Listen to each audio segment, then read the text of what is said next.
Welcome to current exam. आज है 4 जुलाई। 4 जुलाई से रिलेटेड जितने भी करंट अफेयर्स क्वेश्चन हैं हम डिस्कस करेंगे और इससे रिलेटेड पीडीएफ फाइल जो है आपको डिस्क्रिप्शन बॉक्स में मिल जाएगी। इसमें हम लोग टारगेट रखते हैं 3 लाख सब्सक्राइब एंड व्यू का। ये सब के लिए इंपॉर्टेंट है, यूपीएससी, एसएससी, बैंकिंग, रेलवे। तो ज़्यादा से ज़्यादा शेयर एंड कमेंट करें। क्वेश्चन नंबर 1 आपकी स्क्रीन पर है। जून 2022 में ऑस्ट्रेलियाई सेना और भारतीय सेना के बीच 9वीं आर्मी टू आर्मी स्टाफ वार्ता आस्ट AAST किस शहर में आयोजित की गई? किस में की गई? देहरादून में। तो देहरादून इसका आंसर है, सी। ऑस्ट्रेलियाई सेना और भारतीय सेना के बीच 9वीं आर्मी टू आर्मी स्टाफ वार्ता 29 जून 2022 को देहरादून में आयोजित की गई।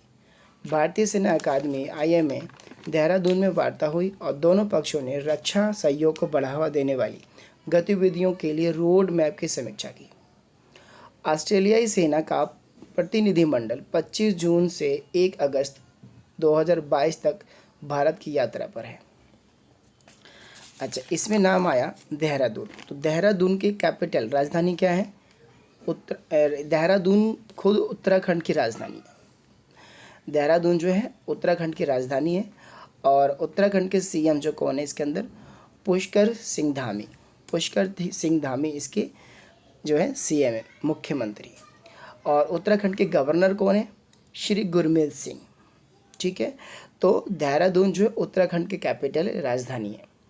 चलिए क्वेश्चन नंबर 2, जून 2022 में किस बीमा कंपनी ने एक नया स्वास्थ्य बीमा उत्पाद ग्लोबल हेल्थ केयर लॉन्च किया? किसने किया? Bajaj alliance general insurance. Bajaj alliance जो है क्या है कि बजाज अलायंस जनरल इंश्योरेंस ने 28 जून 2022 को एक नया स्वास्थ्य बीमा उत्पाद ग्लोबल हेल्थ केयर लॉन्च किया। यह एक व्यापक स्वास्थ्य क्षतिपूर्ति बीमा उत्पादक है जो पॉलिसी धारक को घरेलू अंतर्राष्ट्रीय उपयोग के लिए नियोजित आपातकाल उपचार के लिए निर्बाध कवर प्रदान करेगा। बजाज अलायंस जनरल इंश्योरेंस ने उत्पाद के लिए अलायंस पार्टनर्स के साथ गठजोड़ किया। अब इसमें जो है भारतीय जीवन बीमा जो है इसमें ये इसके साथ गठजोड़ किया है। अब भारतीय इसमें जीवन बीमा जो है LIC लाइफ इंश्योरेंस कॉरपोरेशन, इसके अध्यक्ष कौन है? MR कुमार। इसका मुख्यालय हेडक्वार्टर का है मुंबई में। संस्थापक कौन है इसके? भारत सरकार है। स्थापित कब किया गया? 1 सितंबर 1956 में। भारतीय जीवन बीमा निगम एक भारतीय वैधानिक बीमा और निवेश निगम है। ये भारत सरकार के स्वामित्व में है। अच्छा, अब बात करते हैं कि बजाज अलायंस जो है जनरल इंश्योरेंस इसके CEO कौन है इसके? तपन सिंघेल। 1 अप्रैल 2012 से। इसका मुख्यालय हेडक्वार्टर का है पुणे में। स्थापित कब किया गया इसको? 2000 में। और मूल संगठन बजाज फाइनेंस सर्व इसके लिमिटेड जो है इसके मूल संगठन है बजाज फाइनेंस सर्व। अच्छा, बजाज फाइनेंस सर्व लिमिटेड की बात करें तो बजाज फाइनेंस सर्व की जो है इसमें इसका स्थापित इसको कब किया गया? मई 2015 में। और संस्थापक कौन है इसके? जमना लाल बजाज के नाम से ये रखा गया था बजाज फाइनेंस सर्व। और इसका मुख्यालय क्या है? पुणे, महाराष्ट्र में। CEO कौन है इसकी? CEO एंड MD कौन है इसके? संजीव रेड्डी। चलिए क्वेश्चन नंबर 3, जुलाई 2022 में NRI world summit 2022 United kingdom में शिरोमणि पुरस्कार किसे मिला? किसको मिला? मिशेल पूनावाला को जुलाई 2022 में NRI world summit 2022 United kingdom में शिरोमणि पुरस्कार मिला। उन्हें कला के क्षेत्र में योगदान के लिए सम्मानित किया गया। पूनावाला के अलावा श्री साधु, इसमें इनके अलावा और कौन है? श्री साधु ब्रह्मविहारी, भगवान रामी रेंजर और रीता हिंदुजा छाबड़ी, और साथ ही साथ कौन है इसमें? डॉक्टर कामेटी होटी ओबी और फाल्गुन सेन। पीकॉक को भी शिरोमणि पुरस्कार से सम्मानित किया गया। फाल्गुन शैन पीकॉक को भी शिरोमणि पुरस्कार से सम्मानित किया गया। अच्छा, हाल ही में पुरस्कार और सम्मान से किसको किसको किया गया? भारत के विजय अमृत राज को गोल्डन अचीवमेंट पुरस्कार 2021 के प्राप्तकर्ता के रूप में नामित किया गया। सेन ग्रुप ऑफ कंपनीज के प्रबंधक निदेशक डॉक्टर विश्व करियप्पा BS को 2022 में बेंगलुरु में आयोजित एक समारोह में अचीवर्स ऑफ बेंगलुरु पुरस्कार प्रदान किया गया। इसके साथ डॉक्टर गोपाल कृष्ण ने कृषि विज्ञान और प्रौद्योगिकी की श्रेणी में वर्ष 2020 के लिए प्रतिष्ठित वास्तविक विविध लक्ष्य औद्योगिक शोधन विकास केंद्र और औद्योगिक अनुसंधान पुरस्कार जीता। चलिए, क्वेश्चन नंबर 4। जुलाई 2022 में air officer commanding in chief AOC-INC central air command CAC की नियुक्ति किसने की है? अजय कोचर ने की है। एयर मार्शल AP सिंह ने 1 जुलाई 2022 को air officer commanding in chief AOC-INC central air command CAC की नियुक्ति ग्रहण की है। उनकी विशिष्ट सेवा के लिए एयर मार्शल को 26 जनवरी 2019 को भारत के राष्ट्रपति द्वारा अति विशिष्ट सेवा पदक से सम्मानित किया गया। उन्होंने मॉस्को रूस में MiG-29 upgrade project management team का भी नेतृत्व किया। हाल ही में रक्षा संबंधी नियुक्तियां की गई। कौन से हैं वो? तो लेफ्टिनेंट जनरल अमरदीप औजाला ने लेफ्टिनेंट जनरल DP पांडे से भारतीय सेना के सामरिक विचार कोर के जनरल ऑफिसर कमांडिंग के रूप में पद संभाला।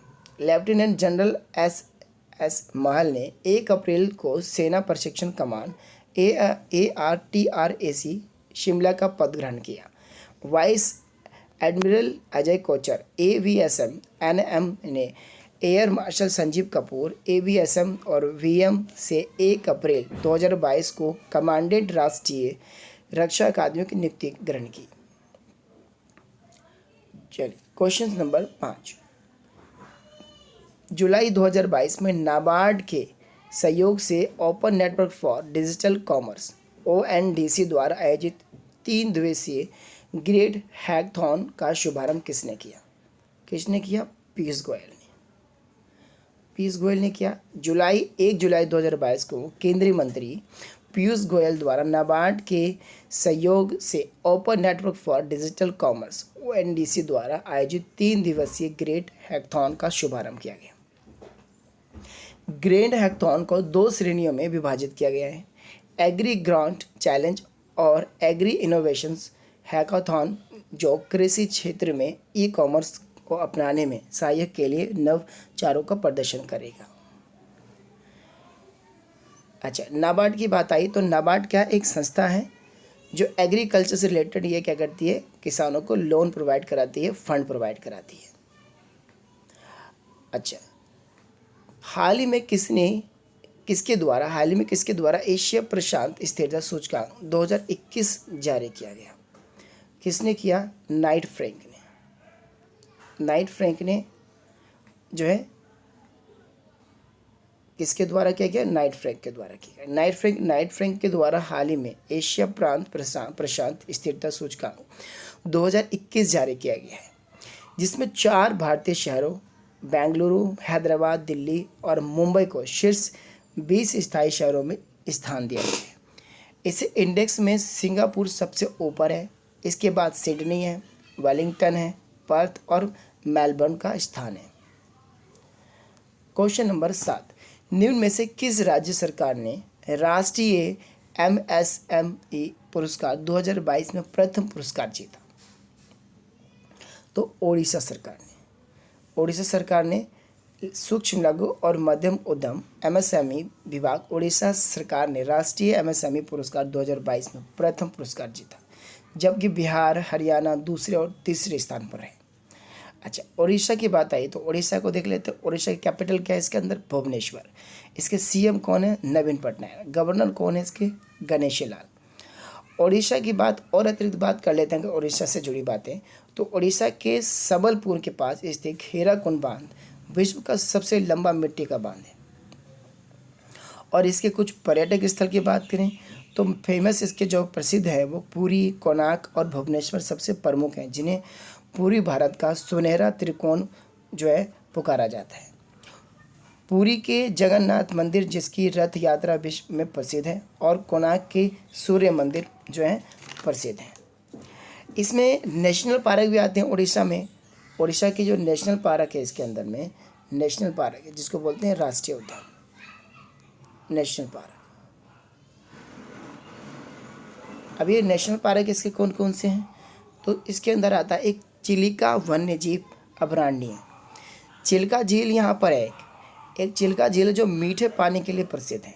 यहाँ सबसे जो है मीठा पानी पाया जाता है चिल्का झील में, जो ये यहाँ पर है उड़ीसा में। और दूसरा इसका नेशनल पार्क राष्ट्रीय उद्यान है कोडगढ़ वन्य जीव अभयारण्य, यानी क्या जंगली हाथी और हिरण और विशाल बाघ जो है आदि के लिए फेमस है ये। इसके बाद आता है तीसरा इसके अंदर नेशनल पार्क है हथगड़गड़। इसके अंदर हथगड़गड़ इसके नेशनल पार्क है। इसमें बाघ, तेंदुए, जंगली बिल्लियाँ आदि की श्रृंखला पाई जाती है। उसके बाद आता है चौथा इसके अंदर नेशनल पार्क है नंदन कानन जियोलॉजिकल पार्क है। नंदन कानन जियोलॉजिकल पार्क, यहाँ मगरमच्छ, सांबर, पैंथर्स और ब्लैक बक्स आदि का घर है। यहाँ पर ये जानवर पाए जाते हैं। पांचवा है इसमें सिमली राष्ट्रीय उद्यान। ये सबसे पहले बाघों का एक आरक्षित वन था, लेकिन अब जो है अभयारण्य में बाघ को एक बड़ी आबादी है जो कि वहाँ उसको किया गया है। अब बाघ वहाँ पर हैं, सारे इस क्षेत्र में रहते हैं। चलिए क्वेश्चन नंबर 8, भारतीय प्रतिस्पर्धा आयोग ने हाल ही में भारतीय एयरटेल और किस कंपनी के प्रस्तावित इक्विटी अधिग्रहण को मंजूरी दी है? गूगल।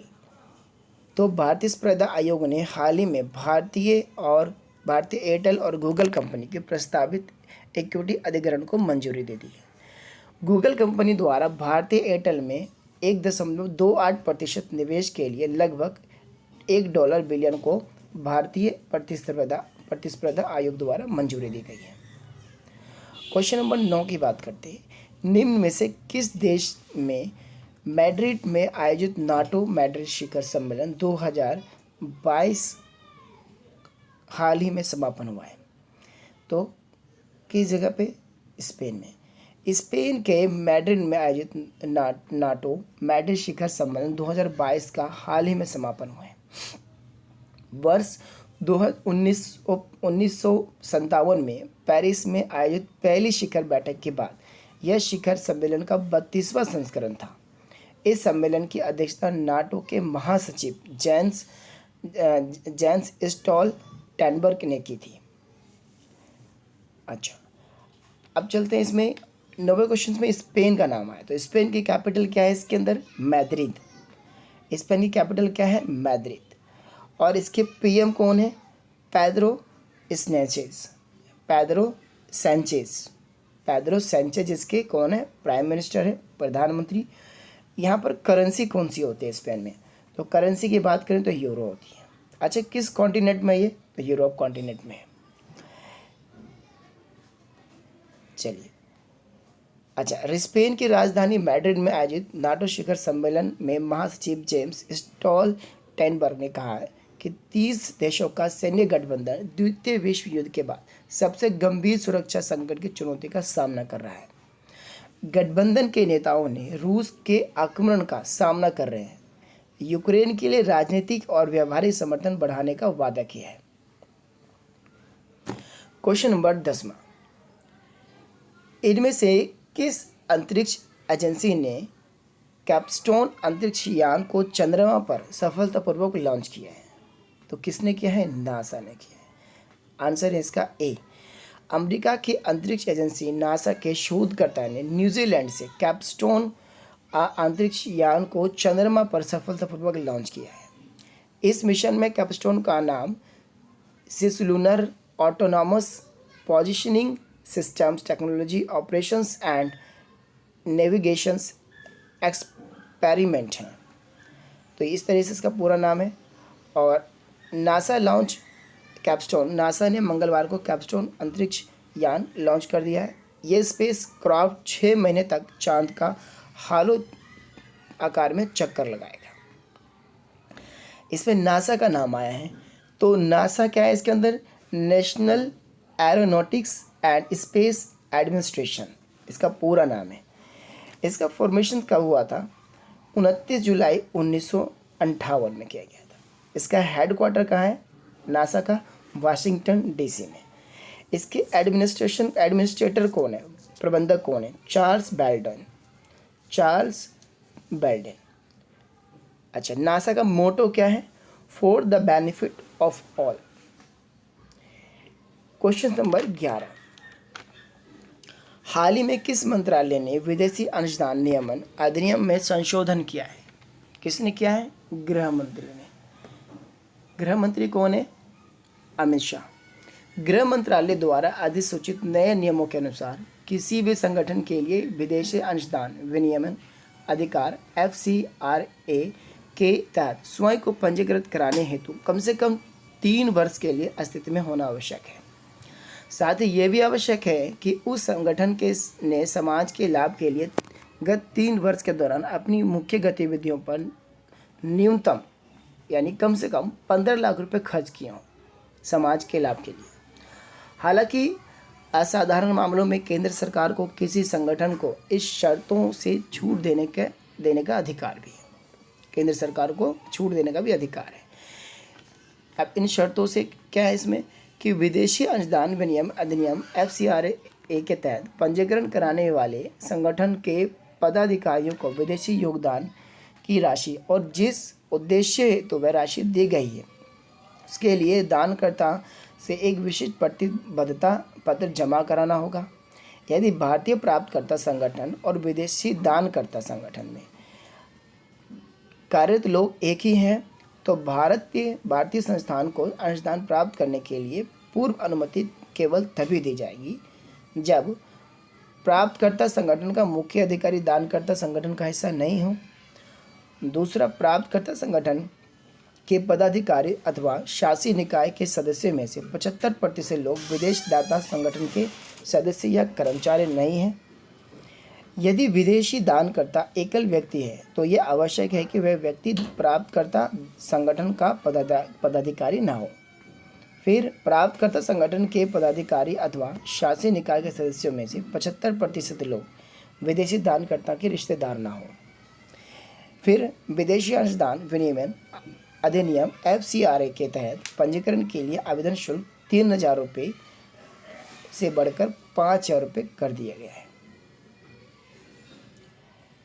चलिए क्वेश्चन नंबर 12वां क्वेश्चन है क्या है, जुलाई 2022 में टेस्ट मैच के 1 ओवर में सर्वाधिक रन बनाने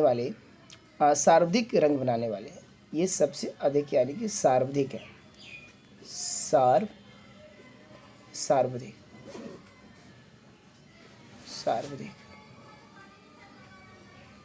यानी सबसे अधिक है। सबसे अधिक रन बनाने वाले रिकॉर्ड किसने तोड़ा है, तो सबसे अधिक रन किसने बनाया है यहाँ पर, जसप्रीत बुमराह ने। जसप्रीत बुमराह जो है एक ही ओवर में 29 रन बनाए। टेस्ट इतिहास में किसी बल्लेबाज द्वारा बनाए गए सबसे अधिक रन है ब्रायन लारा के रिकॉर्ड को पीछे छोड़ते हुए। लारा ने 28 रनों को पिछली सर्वश्रेष्ठ टेलियायोजित की। हालांकि बुमराह ने 29 रन बनाए जबकि उन्होंने अतिरिक्त रूप से 6 रन के भी जमा किए, जिसने स्टुअर्ट ब्राड द्वारा 35 रन देकर टेस्ट क्रिकेट इतिहास में सबसे महंगा ओवर बना दिया। यह सब तब शुरू हुआ जब बुमराह ने 84वें ओवर में स्टुअर्ट ब्राड की पहली गेंद पर चौका मार दिया। यह एक शीर्ष किनारे था जो क्रॉली को लगभग मिल गया था, लेकिन यह उसे चकमा दे गया और रस्सी पर उछल गया। ब्रांड ने फिर से इसे छोटा खोदा और यह विकेट कीपर सैम बेलिंग्स के सिर के ऊपर से 5 वाइड के लिए चला गया। तो सबसे अधिक रन बनाने वाले जो हैं कौन है 2022 टेस्ट मैच में? जसप्रीत बुमराह थे। क्वेश्चन नंबर 13, हाल ही में देश के सबसे युवा विधानसभा स्पीकर कौन बने? अब सबसे युवा, यंगेस्ट पूछ रहा है इसके अंदर, तो कौन है? राहुल नार्वेकर। राहुल नार्वेकर को बनाया गया। देश के सबसे कम उम्र के स्पीकर बने राहुल नार्वेकर। महाराष्ट्र विधानसभा के शिंदे गुट की बड़ी जीत महाराष्ट्रीय विधानसभा में आज स्पीकर का चुनाव कर लिया गया है। भारतीय जनता पार्टी की ओर से बनाए गए उम्मीदवार राहुल नार्वेकर को जीत मिली है। राहुल के समर्थन में 164 वोट मिले, जबकि उनकी जीत के लिए 145 वोट की ज़रूरत थी। क्या बात है, 164 वोट मिली है। राहुल राजनीतिक परिवार के संबंध रखते हैं। वे महाराष्ट्रीय कोलाबाला विधानसभा सीट से विधायक हैं और महाराष्ट्र विधानसभा में नवनिर्वाचित स्पीकर राहुल नार्वेकर को भाजपा ने अपने उम्मीदवार बनाया था। उनका मुकाबला महाविकास अघाड़ी के उम्मीदवार राजन साल्वी से थी। बता दें कि महाराष्ट्र की राजनीति में राहुल नार्वेकर चर्चित चेहरा है। राहुल नार्वेकर पेशे से वकील हैं और 2019 में हुए विधानसभा चुनाव में राहुल पहली बार विधायक बने थे। 2019 के विधानसभा चुनाव में राहुल पहली बार विधायक बने थे। तो ये अभी तक के सबसे यंगेस्ट, सबसे जवान जो है युवा विधानसभा स्पीकर चुने गए राहुल नार्वेकर। क्वेश्चन नंबर है 14, हाल ही में किस देश ने भारत के 75वें वर्षगांठ के उपलक्ष्य में भारतीय छात्रों को 75 पूरी तरह से वित्त पोषित छात्रवृत्ति की घोषणा की है? तो किसने करी है देने की? यूनाइटेड किंगडम यानी यूके ने। ब्रिटेन के सरकार ने भारत के स्वतंत्रता के 75वीं वर्षगांठ के उपलक्ष्य में भारतीय छात्रों को बड़ा तोहफा दिया है। ब्रिटेन की सरकार ने बुधवार को सितंबर 2022 से यूनाइटेड किंगडम यानी कि ब्रिटेन में अध्ययन करने के लिए जाने वाले भारतीय छात्रों के लिए 75 स्कॉलरशिप शुरू करने की घोषणा की है। इसके अलावा ब्रिटिश काउंसिल 6 अंग्रेजी छात्रवृत्ति उपलब्ध करा रहा है। क्वेश्चन थोड़ा ज़्यादा खींच रहा है, तो और थोड़ा सा इसको हम लोग जो है ज़्यादा समय ना लेते हुए बाकी चीज़ों पर आप लोग भी गौर करेंगे। यूनाइटेड किंगडम पे अगर आप लोग को और भी चीज़ें समझनी है तो मुझे कमेंट कर सकते हैं। तो चलते हैं थोड़ा 15वें क्वेश्चन की तरफ। 15वां क्वेश्चन है, जुलाई 2022 के विभिन्न आयुष आधारित पहलों का एक संग्रह किसने जारी किया है? तो नीति आयोग ने किया है। नीति आयोग ने कोविड-19 का शमन और प्रबंधन भारतीय राज्यों और केंद्र शासित प्रदेशों से आयुष आधारित प्रथाओं का संग्रह जारी किया है।